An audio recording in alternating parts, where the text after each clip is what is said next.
the Radio Today podcast with Jen Sederhelm. Welcome to the latest episode of the Radio Today Tonight podcast. And we are doing things a little bit differently today. I've even had to put on lipstick and decent clothing other than my pajamas. And I'm joined by Steve Ahern, for it has been a extraordinary fortnight. Incredible. I don't think we will ever see another fortnight like the one that we have just had.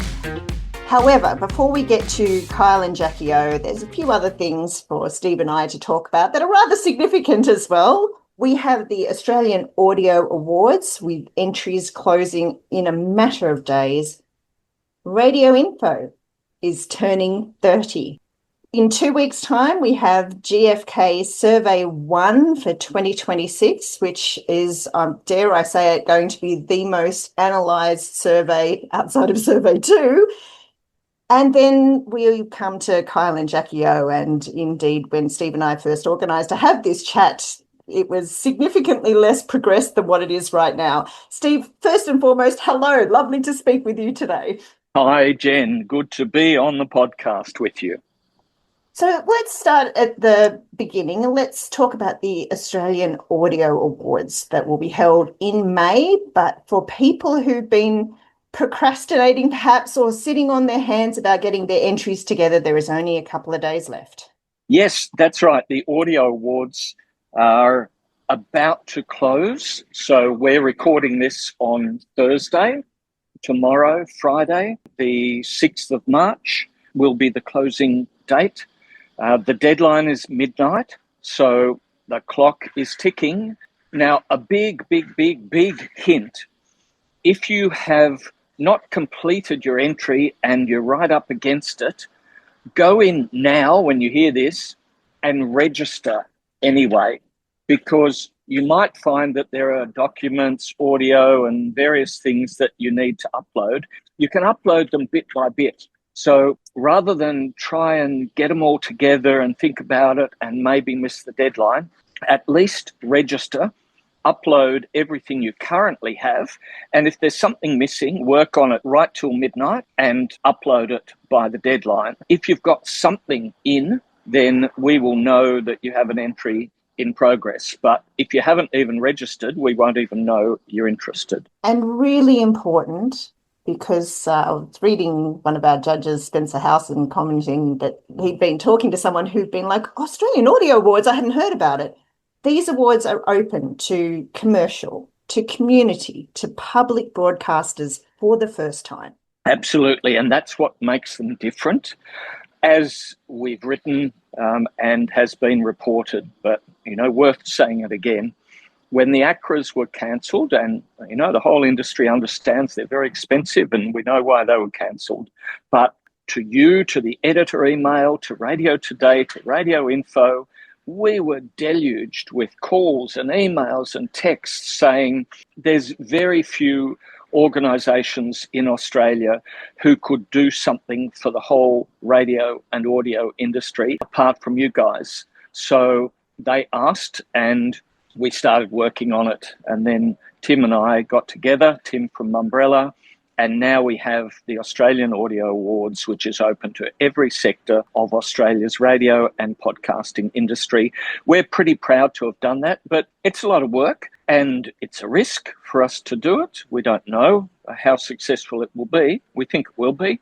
So all I can say is we've done our bit. Now it's up to you, the listeners to this podcast, to do your bit. And there's two things. One is enter and make it a really good competition and make us judges work. And the other one is buy a ticket to the event and make it something special. So they were the two things that everyone asked us for. Some kind of competition and recognition and some kind of event where the industry could get together. We've done that. Now it's up to you, people who work in the audio industry. And just one other additional note, because I've just realised also in our conversations, we often, because the ACRAs were really for the radio industry with only a tiny bit of podcast, this is equally podcast. In fact, there is as many awards for podcasters pretty much as what there is for radio people. So podcasters, Absolutely. get your entries in, especially if you've had one that's running for 12 months, have a crack. Why not? And here's an important thing to know. If by some chance you're not a finalist, then nobody else will know you entered except us in the judging panel, and we're sworn to confidentiality. So there's no risk if you don't become a finalist. People won't know if you entered or not. If you're a finalist, well, that's huge recognition in itself. And if you win, that's even better. Podcasters or radio people, the benefit far outweighs any kind of tentativeness you might have about, oh, should I enter or not? Yeah, I agree. So it's a really significant milestone for Radioinfo this March. Yes, it is. Next Monday, the 9th of March, we mark our 30th birthday. Now, the road to starting Radioinfo was long, and it began as a newsletter in 1995. I taught myself how to write HTML code, thought about all the radio columns that were in newspapers, and thought, hey, this new thing called internet could be a good way of being a change agent and disrupting what used to be done and reporting radio in a different way. And that was a bit over 30 years ago. At first, it was slow for the first few months, and there's very few records, even back in my old hard drives, of what I wrote in the first few months. But March the 9th was a time when the Internet Archive system started tracking us, and we can trace it back to there. So we've chosen March the 9th as the day for our 30th birthday, and we're going to celebrate for the whole year. It's our 30th year, and you think about people who've been commenting, writing about the radio industry for 30 years. There ain't that many of them. A shout out to my friend Greg Newman, who used to send out Jock's Journal by mail on paper, and he's now online. He's been around longer than me in this space, but nobody else has had the longevity that Radioinfo has had. It started off as the AMT Radio Industry Newsletter, that's my company name, and then over time, when I collaborated with media heads, Peter Saxon and Peter Rubentine, we changed it to Radioinfo, and it's been known as that since about 1999. What would you say when you sit there and think back over the last 30 years? What's been a particularly momentous story or meeting? Well, we're talking in this week, aren't we? So God, Kyle and Jackie O would have to be there. The other momentous story was Kyle and Jackie O when they left 2Day FM, and they proved that you could bring an audience with you. And two other stories we covered in similar vein were when John Laws switched stations. He's done that 3 times in his career, and we covered it. And when Alan Jones switched stations, and both of them brought their audience with them. It used to be said that people were loyal to a station brand, but those events proved that people are loyal to personalities as well, or as instead of a station brand, depending on what personality it was. Other big events were CEO changes when Reece Holleran left Southern Cross Austereo and new management came in, and how the wheels turn. Reece Holleran is back as CEO of Super Radio Network now. Good radio people keep coming back. Radio announces the same. In our movement section over many years, there are radio people who've left, who've done something else, and then a few years later, or in the case of Mike Byrne, 1 year later, they're back in radio. And that's for 2 reasons. One is because they're good at what they do, and people recognise that, and they offer them jobs. But the other thing is, in my opinion, radio gets in your blood. And when I worked at Afters, I looked for people who just had that feel of radio in their blood. You couldn't get them away from a microphone. They just had to be talking, performing, playing music, talking about music, whatever it was. And they were the best students. And there are quite a few of those now on air in radio who are always there because radio's in their blood. I am always astonished at some of the people who pop up, and you'll just see somewhere, 10, 15, 20 more years ago, at Afters. It's so significant if you ever get to go into the Afters building that they have the group photos from all those years ago, and you sit there and go, oh, that person's here, that person's there. It really has been a benchmark for the industry. And I have to just So say for right. you too, Well, thank you. radio being in your blood. We had a conversation just the other day, and your glee over getting to do the new technology, like your utter delight over everything that changes and how much joy that still gives you is evident 30 Oh, years that's on. nice. And it's so true. I love the technology. I love the evolution. There are ups and downs. It's a tough time at the moment, but look at how this industry is reinventing itself. So I love it. I love chronicling what's happening. And talking of afters, look at what's happening in the Sydney market at the moment. You've got Tim Blackwell on Nova Breakfast with Ricky Lee, afters graduate. At the moment, you've got Smallsy on Kiss Breakfast, filling in for the missing Kyle and Jackie O, afters graduate. You've got on the weekends Chris Page, who was on Breakfast at Triple M for a while and now is doing a weekend show, afters graduate. You've got Lisa Leong, who does the Working Life podcast for ABC, afters graduate. You know, that there's just 4 significant people in different roles, 3 of them on Breakfast in Australia's biggest market, and they're the ones that just come top of mind, just thinking of it spontaneously. It's significant, but 30 years is quite extraordinary. And I find even chatting today, when we are clearly in another period of some kind of major reinvention, doesn't it feel serendipitous? Yeah, it does. And, you know, I've been looking at trends, writing about it, of course, and talking about it around the world at conferences. You know, people, the doomsayers, usually people who run other media who want to take money away from the audio industry, the doomsayers say radio's dead, radio's doomed. Look at all the public companies. Yes, their revenue's gone down. Of course, advertisers have more choices. But look at the bulk of their revenue. In most cases, 80 or 90% of the revenue is still coming from mainstream broadcast radio. And we're seeing podcasts and advertising on streaming at 10 or 20% of company revenue. Yes, broadcast radio is not growing, but it's still a huge base for the success of these audio companies as they reinvent themselves and move into the new area, the areas of growth, which is podcasting and streaming and all the other elements of audio that can be commercialized.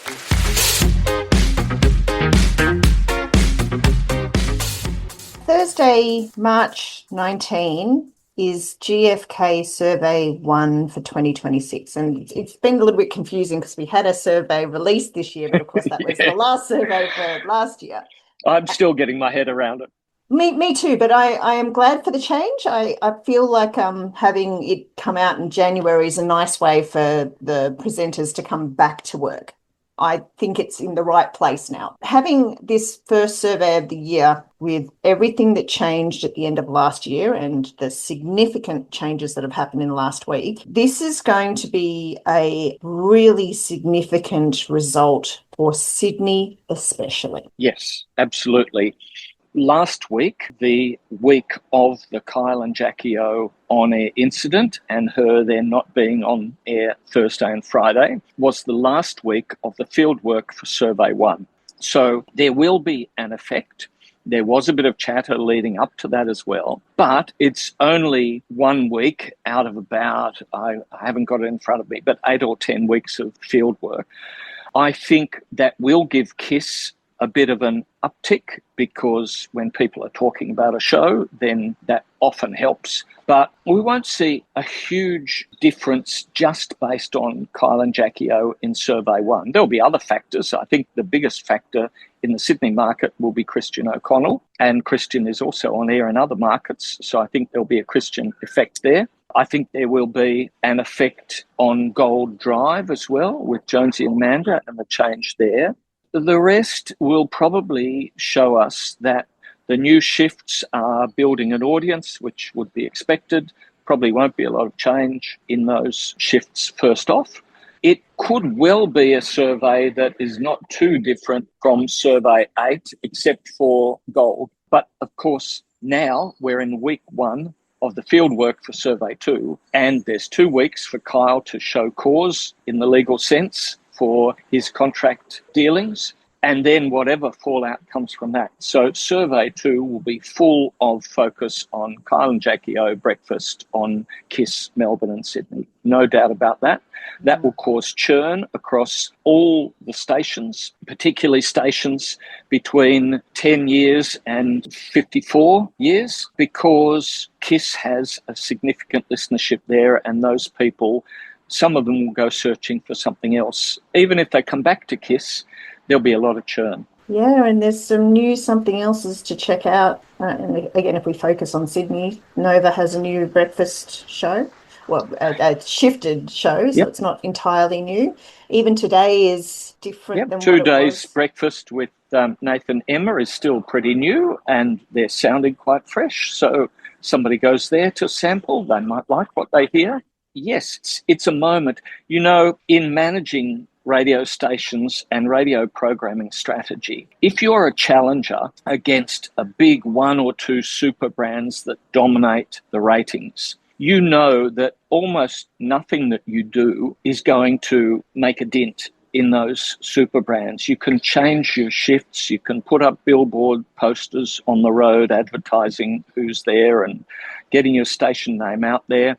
You can give away $1 million in cash, which may bring you a short-term bump, but it's almost impossible to challenge super brands. And in some of our cities, we have that. In other cities, there's a lot more closeness. So as a programming strategist, if you're in that situation, you just have to build a solid radio format with good music, the right personalities. You have to build them slowly. You have to get a good base of a reasonable cume. And then you have to turn that into more time spent listening, and you have to wait for the wheels to fall off something, and then you reach out and you grab those listeners as best you can. That's what's going to happen in the next few surveys because of this instability, both Kyle and Jackie and also Christian O'Connell too.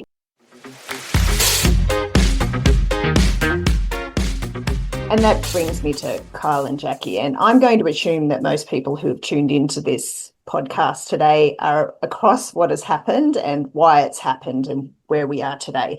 One of the things that they may not be across is that in between the period after Jackie stepped off air, what we didn't know was, well, we didn't know what was going to happen, up until now, where we had this 2-week period of again, we don't know what's going to happen from here, but it does really look like it is all over.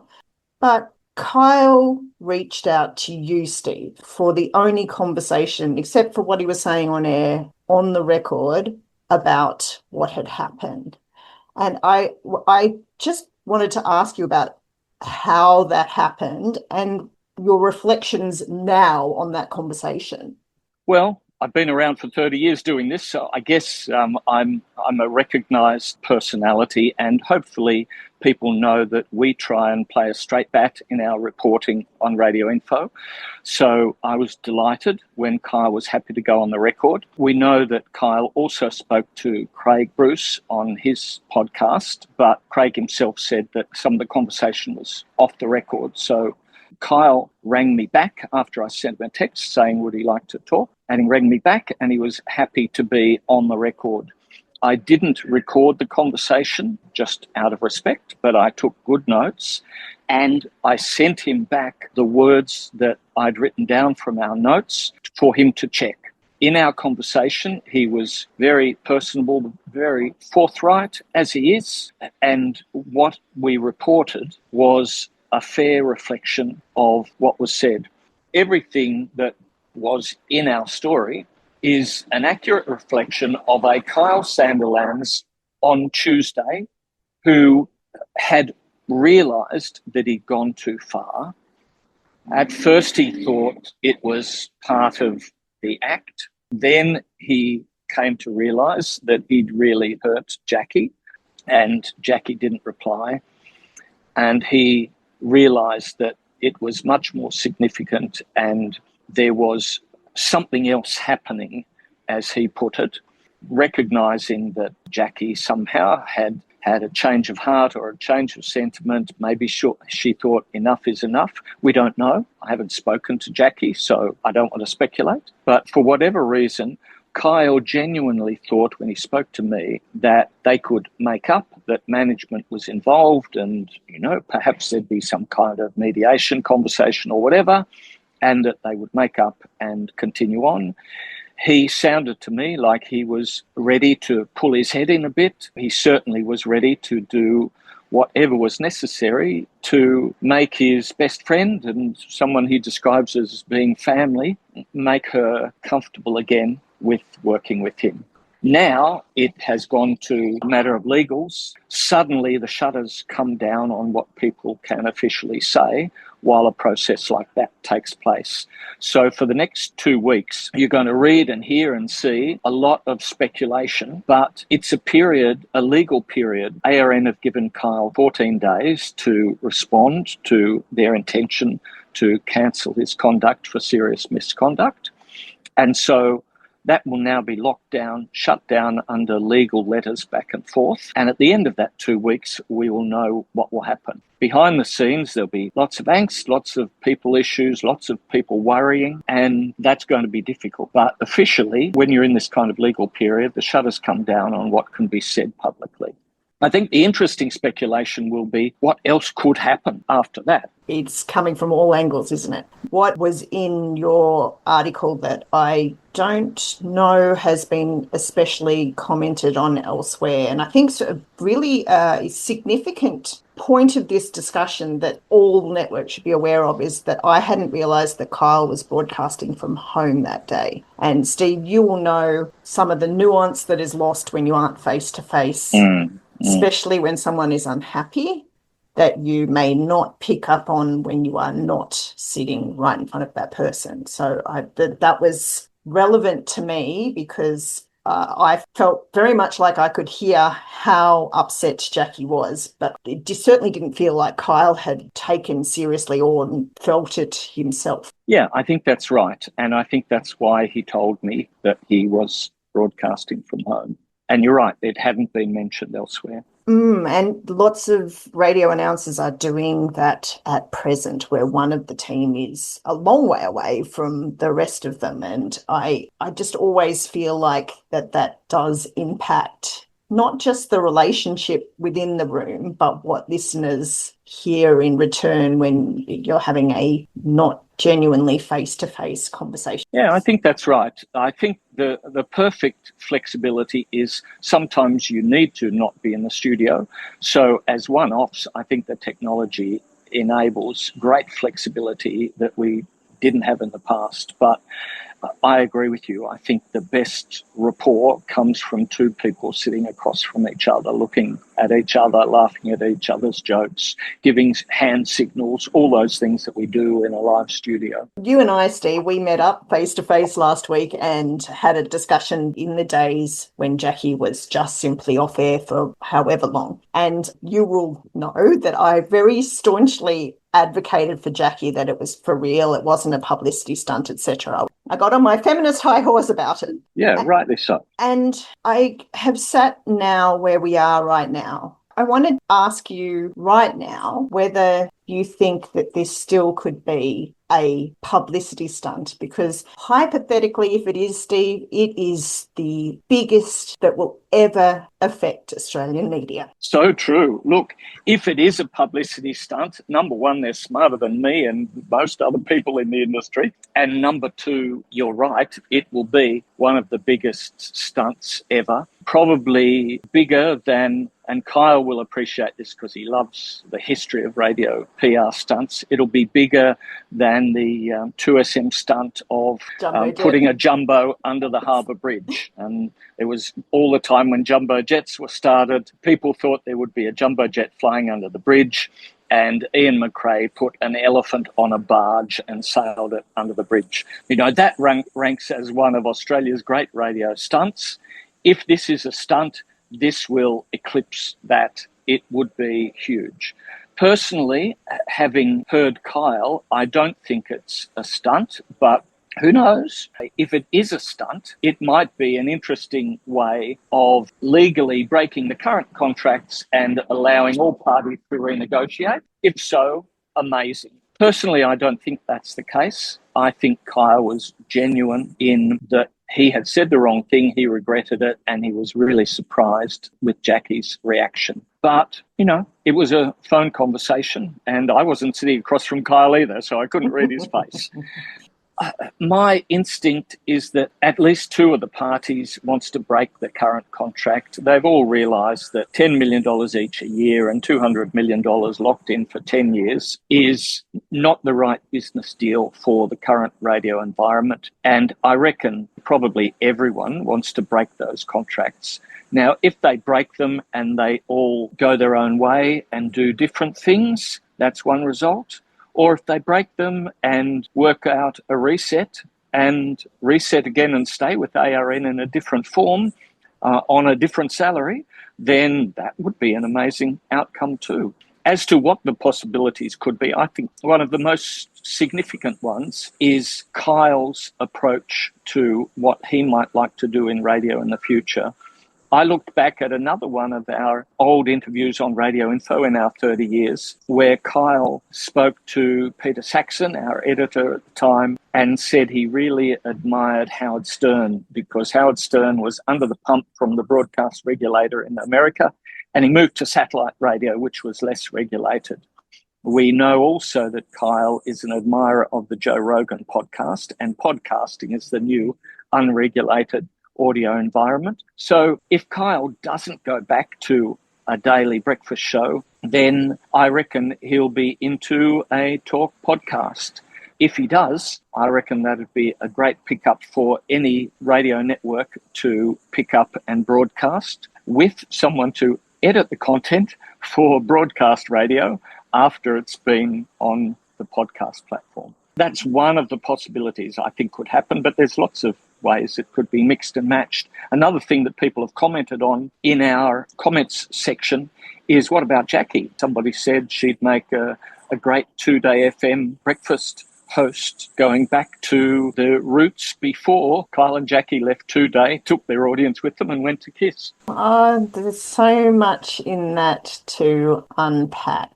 But I fundamentally agree with what you said about that there are parties who definitely couldn't have the contract continue as it is. I mean, what's actually surprised me already, I don't know what I was expecting, but ARN share price has gone up a lot. And Well, of course it is. If you're an investor and suddenly you can see a saving of $20 million worth of expenditure per year, you're going to reward the company for that.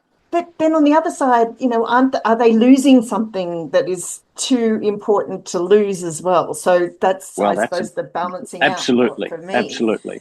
And, programmers think that way, but shareholder investors who are not necessarily radio people don't think that way. Of course, we know that if your programming goes down, your revenue will go down and eventually the investors will be unhappy. So, of course, there's an element in that. But when it comes to immediate investing of a listed company on the stock exchange, usually the buyers and sellers will reward cost cutting from an investment point of view.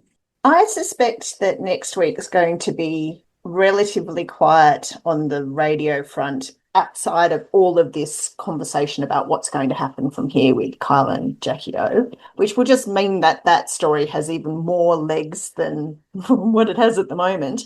Because we're heading towards survey, I can't help but feel that 2 weeks' time, we're going to have a whole new conversation of just, can you believe that this has happened? Now we're looking at this and I never saw this coming. And I think you're right. And it'll be a very interesting conversation with the new head of programming at ARN, Dave Cameron. Yes. And that's also on my mind because having gone back through our 30-year archives of Radioinfo, he'd only stepped into the more senior content leader role maybe 12 months, maybe 18 months before Kyle and Jackie O moved over to ARN.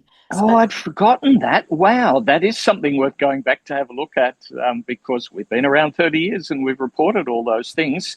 I remember that he did an interview with Peter for us, I think, at the time. He did, and he was, of course, as his role would dictate, he was incredibly excited about the future of Today FM and all the things that Today FM could do once Kyle and Jackie O had left, which unfortunately, as well, most people who will be listening to this podcast will be aware, just have not panned out as SCA will have wanted.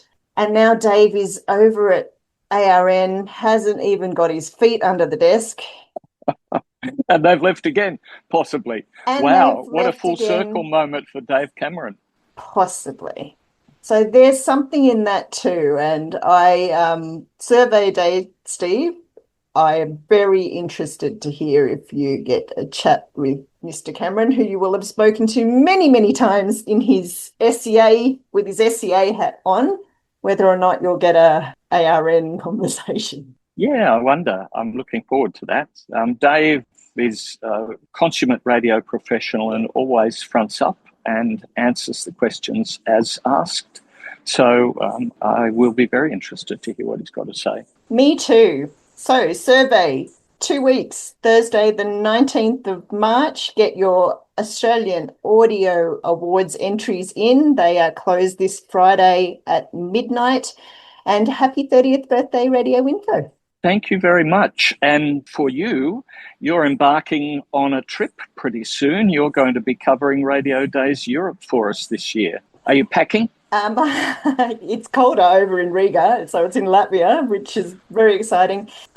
Yes, I am. And I am now going over to Riga holding the biggest story in radio of the last decade in my hands. I just cannot believe what a difference 2 weeks makes. Listeners may know that I'm involved with the programming committees of Radio Days, and I can tell you that this is not just an Australian story. The whole audio industry in the world is looking at this. We know that from our stats. I can see the readership stats from countries all over the world up in our analytics portal.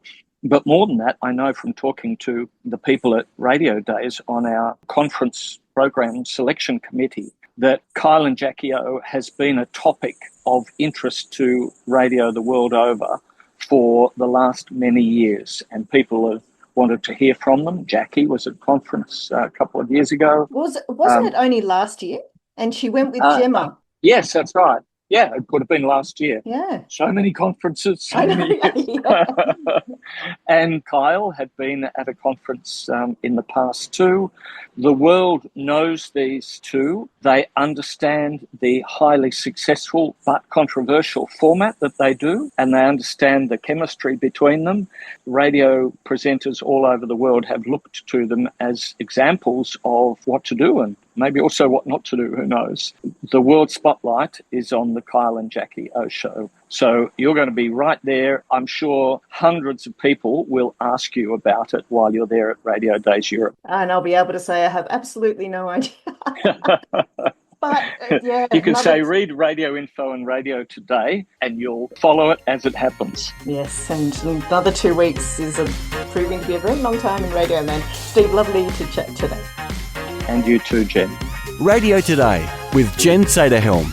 Find more at radiotoday.com.au.